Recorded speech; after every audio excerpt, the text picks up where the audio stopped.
So என் life எப்படி இருக்குன்னா, நான் ஒரு இடத்துல ஸ்டக் ஆகி நிற்கிற மாதிரி இருக்குது. ஆனால் நான் வந்து குவிட் பண்ணல, அந்த விஷயத்தை விட்டு வெளியில் வரல. எக்ஸாம்பிள்ஸ் பார்த்தீங்கன்னா, என் லைஃப் எப்படி இருக்குது அப்படின்னா, ரைட் நவுவில் நான் வந்து ஒரு ஷாப் ரன் பண்ணிகிட்ருக்கோம்.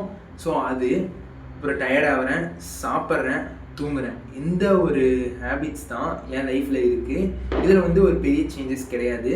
பட் எனக்கு என்ன ஒரு பயம் அப்படின்னு பார்த்தீங்கன்னா, இதே கண்டினியூ ஆகுமா, லைஃப் லாங் இதே தான் நான் பண்ணிகிட்டு இருப்பேனா அப்படிங்கிற ஒரு ஃபியர் என் மனசுக்குள்ளே வந்துடுச்சு. பட் ஆனால் இதுக்கு என்ன பண்ணணும் அப்படின்னு எனக்கு சீரியஸாக தெரியல. எனக்கு இன்னொரு ஒரு பயமும் இருக்குது. அதாவது என்னோட ட்ரீம்ஸ் இருக்கனால தான் எனக்கு இந்த பயமே வர்றதுக்கான காரணம். ஒரு கவர்மெண்ட் ஜாப் அட்டைன் பண்ணுறது, என் லைஃப்பை பெட்டராக மாற்றுறது, இந்த மாதிரி விஷயம் தான் என் மனசில் ஓடிட்டுருக்கு. பட் ஆனால் என்னோட டே டு டே ஆக்டிவிட்டியை பார்த்தோம்னா, என் ட்ரீம்ஸ்க்கும் நான் பண்ணுற ஹேபிட்ஸ்க்கும் கொஞ்சம் கூட ரிலேட்டடாகவே இல்லை. அதனால தான் இவ்வளோ பெரிய பிரச்சனைக்கு காரணமாக இருக்குது. ஸோ வந்து இதை எப்படி சரி பண்ணலாம் அப்படின்னு பார்த்தோம்னா ரொம்ப சிரமம் தான். ஆனால் வந்து இப்படியே நான் இருந்துகிட்டு இருந்தேன்னா அதை வந்து கண்டினியூவாக நம்மளால் பண்ண முடியாது. அதாவது நமக்கு ட்ரீம்ஸாக தான் இருக்கும். நான் என் ரொட்டீனை தான் பார்த்துட்ருப்பேன்.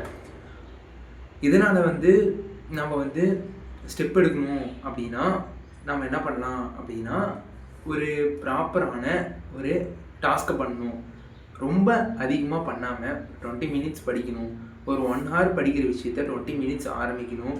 அதாவது காலையில் 5 மணிக்கு எந்திரிக்கிறோம் அப்படின்னா, சப்போஸ் நம்ம இப்போ 7 மணிக்கு தான் எந்திரிச்சிட்ருக்கோம் அப்படின்னா, ஒரு 6:50க்கு எந்திரிக்கலாம். இந்த மாதிரி ஒரு 10 மினிட்ஸ் முன்னாடி ஒரு 100 ஸ்டெப்ஸ் நடக்கணும்னா ஒரு 5 ஸ்டெப்ஸ் நடக்கிறது. இந்த மாதிரி ஒரு குட்டியாக நம்ம ஸ்மால் வின்ஸ் தினம் பண்ணிகிட்டு இருந்தால் நம்ம கோல்ஸுக்கு கண்டிப்பாக நம்ம போகிறதுக்கான வாய்ப்பு நிச்சயம் இருக்குது.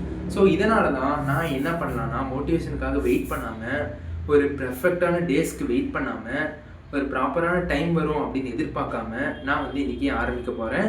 ஸோ வந்து பெர்ஃபெக்ட் டேஸ் இல்லாமல் ஒரு பெட்டர் டேஸாக இருக்கணும். ஸ்மால் வின்ஸ் தான் என்னை கொண்டு போய் சேர்க்குங்கிறத நான் நம்புகிறேன். ஒரு விஷயத்தை நான் இன்றைக்கி கண்டுபிடிச்சிருக்கேன் அப்படின்னா, நான் வந்து நம்ம ட்ரீம்ஸ்க்கும் நம்ம ஆக்டிவிட்டீஸ் டே டு டே லைஃப்பில் என்னென்ன பண்ணுறோமோ அது கூட நான் ட்ரீம்ஸ்க்கு என்ன பண்ணணுமோ அதை நம்ம சேர்த்துக்கிட்டால் மட்டும்தான் நம்மளால் இந்த ஒரு ட்ரீம் அச்சீவ் பண்ணுற ஒரு லூப்பில் நம்மளால் ஜெயிக்க முடியுங்கிறத நான் தெரிஞ்சுக்கிட்டேன். ஸோ நான் ஸ்டாப் பண்ணாமல், நான் குவிட் பண்ணாமல் நான் ஆரம்பிக்க போகிறேன். ஸோ வந்து இந்த ஜேர்னியை வந்து நான் அப்டேட் பண்ணணும் அப்படின்னா, நான் வந்து ஒரு டிட்டர்மினேஷனோட, ஒரு வில் பவர் அதிகமாகவும், ஒரு ஒரு ஒரு மைண்ட் செட்டோட நான் இருக்கணும்னு ஆசைப்பட்றேன். ஸோ வந்து ஸ்டே டியூன். நான் கண்டிப்பாக இந்த ஜேர்னியில் ஜெயிப்பேன்னு தான் நினைக்கிறேன். ஏன்னா வந்து என்னோடய உள் மனசு தான் வந்து இதில் எல்லாத்துக்கும் காரணம். So thank you so much for வாட்சிங். ஸோ நாளைக்கு சந்திக்கலாம்.